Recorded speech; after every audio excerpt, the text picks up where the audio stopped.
अस्सलाम वालेकुम। उम्मीद है आप खैरियत से होंगे। बहुत बहुत शुक्रिया आपके फ़ीडबैक का। बहुत सारे लोग हमारे पास जो कि हमसे सर्विसेज ले रहे हैं, जो कि सेलिब्रिटीज़ हैं, पर्सनालिटीज़ हैं। हम उनके यूट्यूब चैनल्स हैंडल करते हैं और उनका फेसबुक का पेज हैंडल करते हैं। तो वो बज़िद होते हैं कि सर हमारा इंस्टाग्राम को भी आप उसी तरह से लेके चलें। तो मैं ठीक है, उनकी बात सही है, हमें इंस्टाग्राम को भी लेके चलना चाहिए, लेकिन आप लोगों के लिए ये जानना कुछ ज़रूरी है। ज़रूरी क्या है? मैं जब अपनी डिजिटल मार्केटिंग की क्लास करवाता हूँ तो उसके अंदर लोगों को बताता हूँ कि भाई, जब भी आपने टारगेट ऑडियंस सेलेक्ट करनी है, उसके मुताबिक आपने वो प्लेटफॉर्म सेलेक्ट करना है, क्योंकि हर प्लेटफॉर्म की टारगेट ऑडियंस की नेचर डिफरेंट है। अगर आपकी प्रोडक्ट इस तरह की है जो कि फ़ेसबुक पे बिकने वाली है, तो इंस्टा वाला उस पे नहीं आएगा, ठीक है? वो ख़रीदेगा ही नहीं। अगर आपकी प्रोडक्ट बहुत ही कोई सोफिस्टिकेटेड है, तो वो कभी भी इस तरह के प्लेटफॉर्म्स पे नहीं बिकेगी, वो आपकी अपनी वेबसाइट पे जाके बिकेगी। इंस्टाग्राम पे होता कौन है, पहले तो आप ये जान लो। इंस्टाग्राम बेसिकली प्रोडक्ट सेलिंग के लिए बना, प्लस यहाँ पे ऐसे लोग हैं जो कि फ्रीक्वेंट ऑनलाइन बायर्स हैं। आपको बहुत सारी क्यूरीज़, बहुत सारे बिज़नेस जो अपने कपड़े बेचते हैं, जूते बेचते हैं, ज्वेलरी बेचते हैं, पेट फूड बेचते हैं, पेट से रिलेटेड कोई भी चीज़ बेचते हैं, कोई भी उनका बिज़नेस है, वो अपनी प्रोडक्ट्स कहाँ बेच रहे हैं? इंस्टाग्राम पे। इंस्टाग्राम पे पर्सनैलिटी नहीं बिकती, ठीक है? इंस्टाग्राम पे पर्सनैलिटी डेवलप नहीं होती। इंस्टाग्राम एक ऐसा प्लेटफॉर्म है जहाँ पर प्रोडक्ट्स डेवलप होती हैं, ब्रांड बनते हैं, ब्रांडिंग होती है फिज़िकल प्रोडक्ट की। तो अगर तो आप कोई प्रोडक्ट बेचना चाह रहे हो तो Instagram is very good for you. और अगर आपके इंस्टाग्राम पे ऑलरेडी बहुत ज़्यादा फॉलोअर्स मौजूद हैं, तो भाई आप खुशकिस्मत हो, आपके लिए एक और बड़ा ही ज़बरदस्त प्लेटफॉर्म आ गया जो कि टिकटॉक शॉप। अगर आप अपने सारे फॉलोअर्स को टिकटॉक शॉप पे डाइवर्ट करते हो और टिकटॉक शॉप से वो आपकी प्रोडक्ट्स को ख़रीद लेते हैं, तो भाई मौजे है ना। आप टिकटॉक शॉप पे भी बेच रहे हो प्रोडक्ट्स को और आप बेच रहे हो इंस्टाग्राम पे भी, तो अब आपके पास बेचने के प्लेटफॉर्म बढ़ गए। आप अपनी ऑडियंस को उधर भी डाइवर्ट कर सकते हो। So it's totally up to you. पहला काम हमेशा प्रोडक्ट बेचने के लिए ये होता है कि भाई आपको ये जानना है आपकी टारगेट ऑडियंस क्या है, ठीक है? तो अगर आपको अपनी टारगेट ऑडियंस का पता है, उसके मुताबिक आप सिलेक्शन करते हो अपने प्लेटफॉर्म की कि मैंने अब किस प्लेटफॉर्म पे जाके प्रोडक्ट को एडवर्टाइज़ करना है और बेचना है। पिछले दिनों आप लोगों ने एक वीडियो देखी होगी गंजी स्वैग की। वो एक अपनी स्टोरी बता रहा था कि भाई मैं अपने दोस्तों के साथ जो है वो DHA में बैठा था, तो वहाँ बंदा नाले बेचने आ गया रात 11 बजे।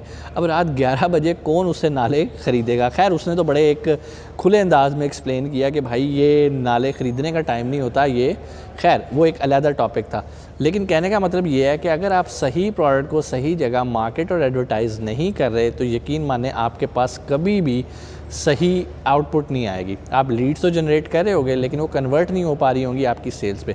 तो आपने मेक श्योर करना है कि भाई जो भी आपकी प्रोडक्ट है उसका क्लाइंट बैठा कहाँ है, किस प्लेटफॉर्म पे बैठा है? क्या वो फेसबुक पे बैठा है? क्या वो यूट्यूब पे बैठा हुआ है? क्या वो बैठा हुआ है टिकटॉक के ऊपर? तो उसके मुताबिक आपने अपनी मार्केटिंग और अपनी सारी कैंपेन्स डिज़ाइन करनी होती हैं। बिल्कुल उसी तरह अगर आप कोई प्रोडक्ट बेच रहे हो, आप डेफ़िनेटली इंस्टाग्राम को यूज़ करो, लेकिन अगर आप कोई सेलिब्रिटी हो, पर्सनैलिटी हो, तो शायद आपको उतना फ़ायदा वहाँ से ना हो। आपको फ़ायदा कहाँ से होएगा? लिंक्डइन से। आपको फ़ायदा कहाँ से होएगा? पिंटरेस्ट से। आपको फ़ायदा कहाँ से होएगा? ट्विटर से। सो इट अगेन डिपेंड्स कि अगर आप पर्सनैलिटी, सेलिब्रिटी हो तो आप एक डिफरेंट टाइप की प्रोडक्ट हो। अपने आप को प्रोडक्ट कंसिडर करो कि आप डिफरेंट टाइप की प्रोडक्ट हो, आप वो फिज़िकल प्रोडक्ट नहीं हो। फिज़िकल प्रोडक्ट्स के लिए ज़रूरी है कि आप उसको इंस्टाग्राम पे बेच सकते हो, टिकटॉक पे बेच सकते हो। It's totally up to you. आपके सामने बहुत सारे प्लेटफॉर्म मौजूद हैं। आप गूगल एड्स लगा के भी प्रोडक्ट को बेच सकते हो, फेसबुक मार्केटिंग के थ्रू बेच सकते हो। A lot of methods are there. अब तो व्हाट्सएप भी आपको बहुत ज़्यादा फैसिलिटी प्रोवाइड करता है। तो उम्मीद है चीज़ें आपको क्लियर हुई होंगी कि ये इंस्टाग्राम आपके लिए है या नहीं है, टिकटॉक आपके लिए है या नहीं। फिर भी आपका अगर कोई सवाल आप कमेंट सेक्शन में आके आप पूछ सकते हैं। सो एक चीज़ हमने देखी कि हमने इंस्टाग्राम को डाइवर्ट किया था टिकटॉक शॉप के ऊपर, अब हमने इंस्टाग्राम को डाइवर्ट किया अपने शॉपिफाई के ऊपर। इसी तरह जो इंस्टाग्राम है, इंस्टाग्राम को आप डाइवर्ट कर सकते हो अपनी वेबसाइट के ऊपर, इंस्टाग्राम को आप डाइवर्ट कर सकते हो अपने अमेज़न स्टोर के ऊपर भी।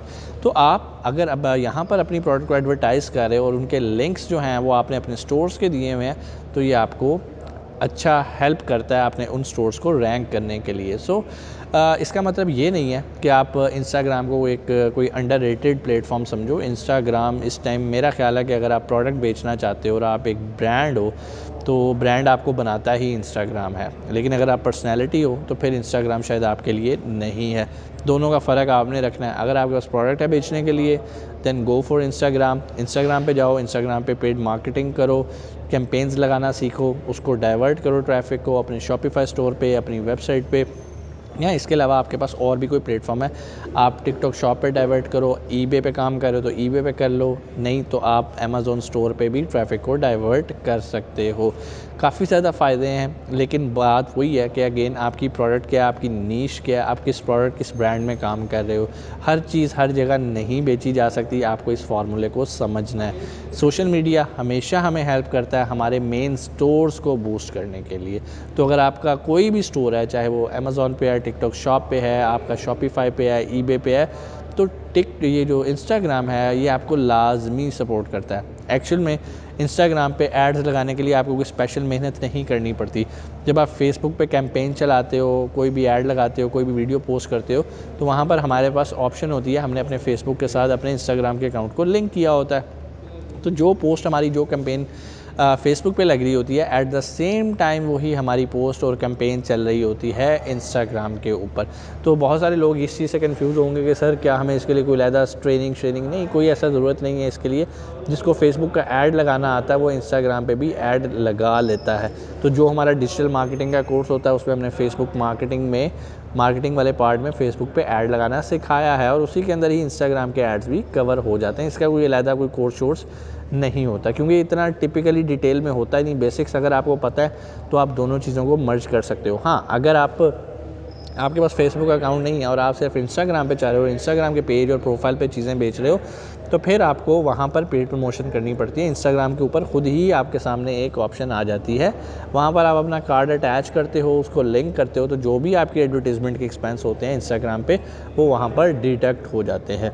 जो मैं आपको बातें बता रहा हूँ ना, बेसिकली ये वो सारी प्रैक्टिसेस हैं जो कि हर वो बंदा करता है जिसका अपना कोई स्टोर है, चाहे वो शॉपिफाई पे है या किसी भी प्लेटफॉर्म पे है। उसका मकसद होता है कि मैंने ऑडियंस को लेना है और ऑडियंस को जाके उनके ऊपर शावर करना है कि भाई ये लो मेरा स्टोर है, अब आ जाओ यहाँ से प्रोडक्ट्स को ख़रीदो, तो उसको काफ़ी बेनिफिट हो जाता है। ये सारी चीज़ें उम्मीद है आपको क्लियर हुई होंगी। अब आपको पता होगा कि मैंने अपनी एडवर्टीज़मेंट किस प्लेटफॉर्म पे करनी है। कोई भी सवाल नीचे कमेंट सेक्शन में आके आप पूछ सकते हैं। इंशाल्लाह आपसे मुलाकात होती है अगली वीडियो में। अपना बहुत सारा ख्याल रखिएगा। पाकिस्तान जिंदाबाद।